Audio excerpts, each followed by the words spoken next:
Good morning everyone, welcome back to Walking Wild. Next part of the adventure. So we're going to continue along the green stop line. So hopefully you watched the previous video, I'll put a link upstairs for you, where we were walking along the Wellow Brook section. You'll see we've made some fantastic discoveries along the way. And if you look in the distance here, there's a pillbox on the top of the field. That was one of the first ones we looked at. So we're carrying on pretty much from where we left off today.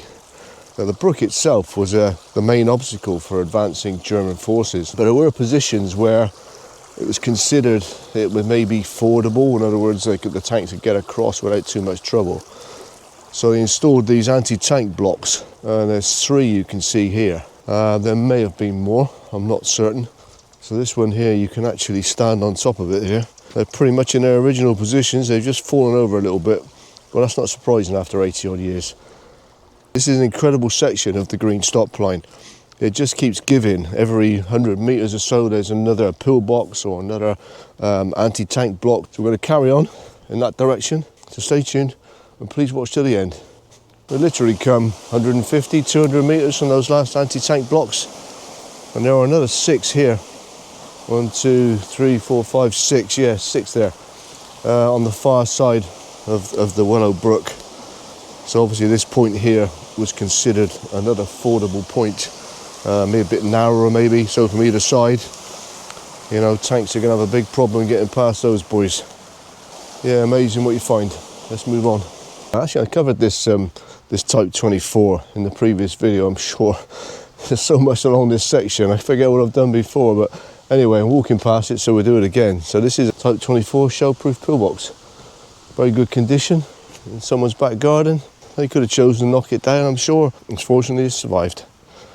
As we're walking along to our next location, quite a few of you have asked me how I discover all of these pillboxes and anti-tank defences along the stop lines. So there is a database. It's called the EDOB Database. I'll put a link upstairs.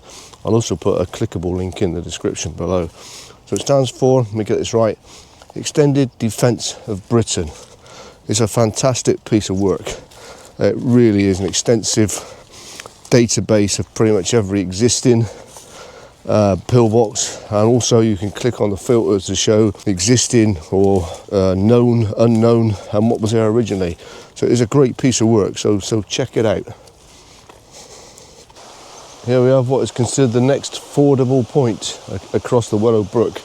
These are called anti-tank pimples rather than blocks. I guess you can see why they're called pimples and not blocks. It's just fantastic that these things still survive and not been removed.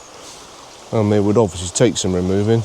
I'm just trying to count them. I mean, there are 1, 2, 3, 4, 5, 6, 7 altogether in total. Yeah, like I say, it's just fantastic that they actually still survive and not been destroyed in any way. A wonderful reminder of our heritage.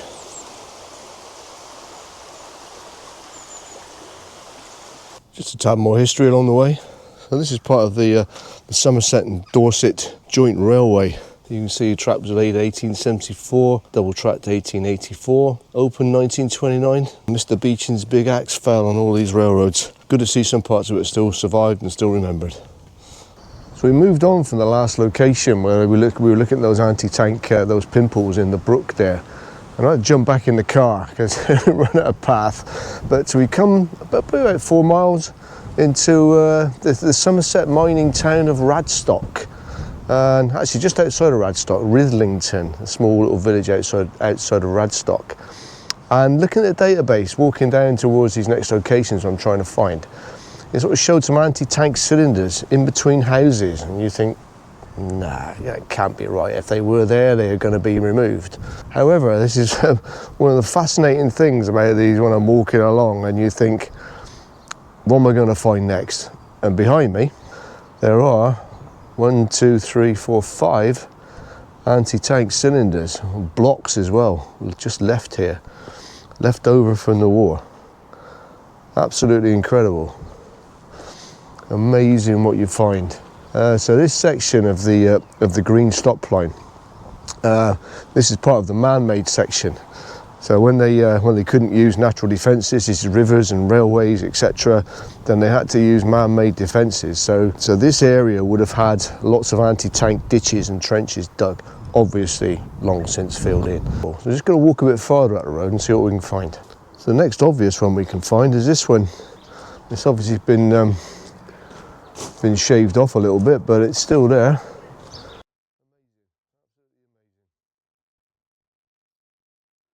So you walk back out the road, there were a few more anti-tank cylinders. They're right in people's front garden, sorry.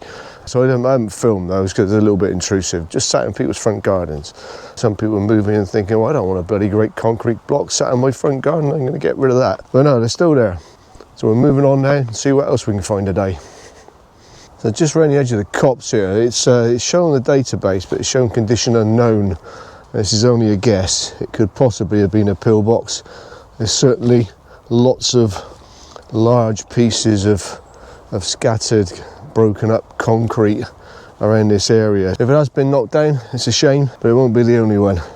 So we've reached our first pillbox on this section today, a Type 24. There's the external blast wall, porch entrance. Let's have a walk round. Well overgrown. Usual rubbish thrown down around it, probably the same inside. Yeah, not the best condition I've seen. I hope I look that good when I'm 84. I'm going to try and get in the entrance. Obviously I'll do my usual checks, make sure there's no hibernating bats in there because it is that time of year now. In here, which is good. Let's make sure there's no bats in here. No, not that I can see. Here's the ricochet wall in the middle. Walking around to the brain gun firing positions there. No, it's really nice condition inside. Not too much crap in here considering. Brain gun position there, brain gun position there. I've said in previous videos, these pedestals are where the tripod legs of the brain gun sat, and the front end of the tripod sat in there, out to the firing position. Just love finding them, absolutely amazing.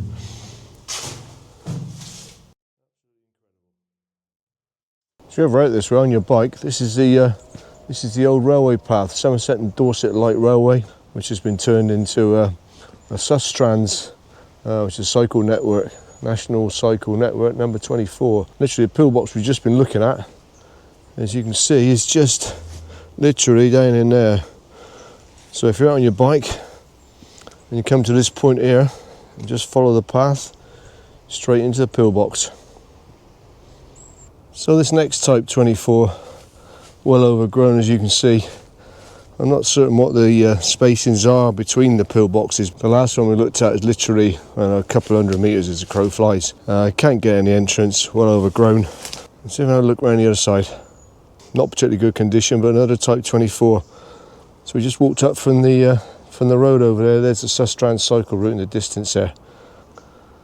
Another good find. These Type 24s are coming thick and fast today now. In the last 30 minutes we've discovered 3, all within a few hundred metres of each other. So as I've said, if you can imagine, this was the Somerset and Dorset railway just here, which is now the Sustrans cycle route. So we're still operational in 1940. And the Wellow Brook is just down there in that direction. So these 3 pillboxes protected the railroad and the brook, a pretty comprehensive protection point. So we're going to have a look inside this Type 24. Usual checks for bats and other wildlife before we go in there. So let's go take a look. So here we are inside. Not such good condition, this one. This pedestal's been knocked down. That one's intact and partially intact over there. Someone's got a seat in here. Not the sort of place I want to sit for too long, but there we go. We're all different. So I'll walk around this side. As I've said, I've checked, and I know I keep banging on about bats, but you know, they are a protected species and it is hibernation time. And there's none in here, which is good and bad news, I guess. So you have to take my word for this one, but completely and utterly overgrown. And actually had to sort of dig through the undergrowth to even try and see it, but there is a Type 24 pillbox in there. So that's a natural end to our walk today. Hopefully you've enjoyed this video. Have a good one. See you next time.